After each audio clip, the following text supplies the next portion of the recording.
Hi friends, welcome back. So if you clicked on this video, chances are you are concerned that you made the same mistake that a lot of plant parents make, which is you're concerned that you are overwatering your houseplant. Which, let me warn you that it's not the biggest deal if you are overwatering your houseplants. It's better to underwater than to overwater, but if you have made this mistake, your plant may not be lost, just depending on how severe the problem is. But I wanted to give you guys some quick tips on one, identifying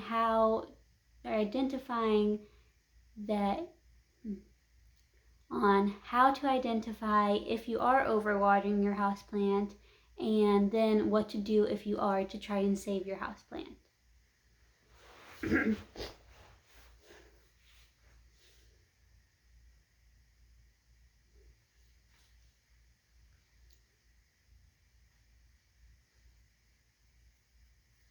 Okay, so the first sign of overwatering you'll be able to see just simply by looking at your houseplant, by looking at the foliage. You want to look at the new growth, and if the new growth is dying off or coming out yellow or brown or mushy especially, then that's a sign of overwatering. So let me show you this guy. This is my Philodendron Plowmanii. Look at this new leaf. I chose this plant as the example just so I could show it off. So this is its newest leaf, and so if this leaf or one of these newer leaves started to get some like browning or some yellowing, then I would be more concerned about overwatering than as opposed to if one of these leaves started turning brown or yellow, then I would worry about underwatering, which some leaf death of the older growth is totally normal. Which some leaf death of the older leaves is totally normal, but with the newer leaves, if these are starting to die off or look unhealthy, then you want to be concerned about overwatering.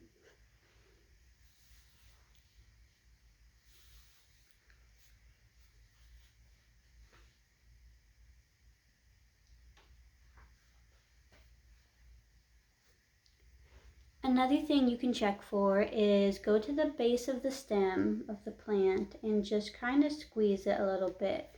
With this one, you can't really see it, but it's very firm. It doesn't have a lot of give to it. So it's very easy to tell that the stem is healthy.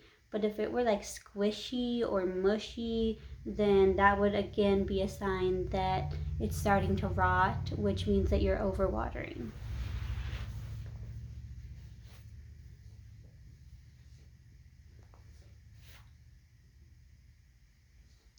Now, if you've done all these things and if you've done all of these and you're still concerned about overwatering, I would recommend taking the plant out of the pot and looking at its roots. The roots should be really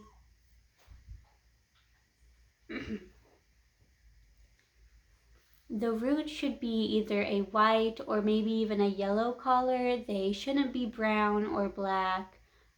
If they are, then that's a sign that you're starting to experience root rot. And another very obvious sign if you are overwatering is just a bad smell coming from your plant or the plant soil. If there's too much water in the soil, then the roots are going to start rotting, and it's just going to create a really bad, nasty environment that is going to make this really bad smell. So if you're smelling a really gross So if you notice a strong and unpleasant smell coming from your houseplant, then chances are you're overwatering. Okay, so what to do if you do think you're overwatering a plant? It's pretty simple, and it is really scary if you discover you're overwatering, because sometimes So what to do if you are overwatering your houseplant? What I recommend is the best option is just to remove your houseplant from the pot it's in, remove all the old soil, and take a look at the roots. If the roots are obviously unhealthy, then cut off any of the rotted or unhealthy roots, any ones that are black or brown, as I said. But you can leave any healthy roots if there are any healthy roots. Sometimes it's just too far gone and you can't save the roots, and in that case, you would have to cut all the roots off. And if it's a small plant, chances are it can bounce back if you try to propagate it into some like perlite or sphagnum moss. But if it's a larger plant that can't sustain itself without the amount of roots that it needs, then I would recommend chopping the plant up and just kind of starting fresh from propagations of that plant.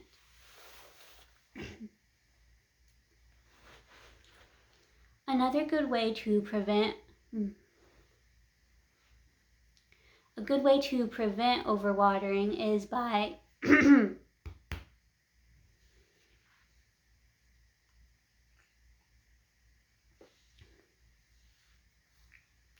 a good way to prevent overwatering is by including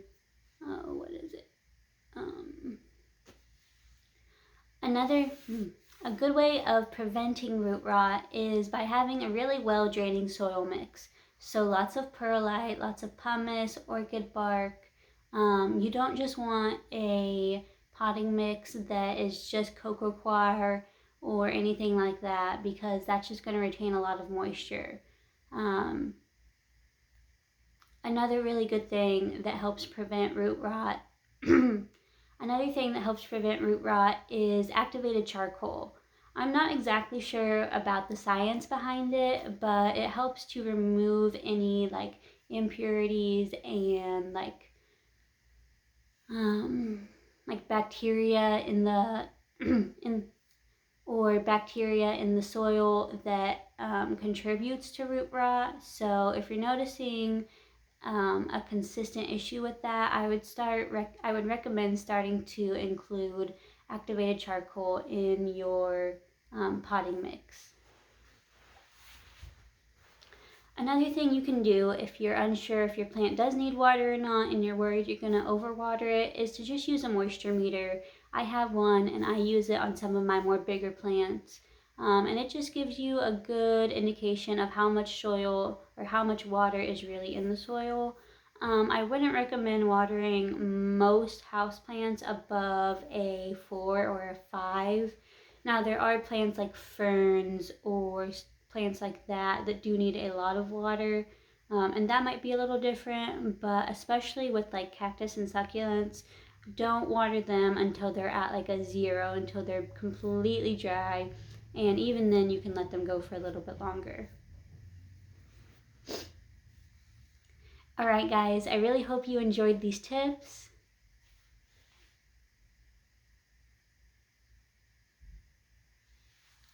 Please comment down below if you have any other tips for preventing root rot or how to deal with root rot if you think you have it. I will see you guys in the next video. Bye.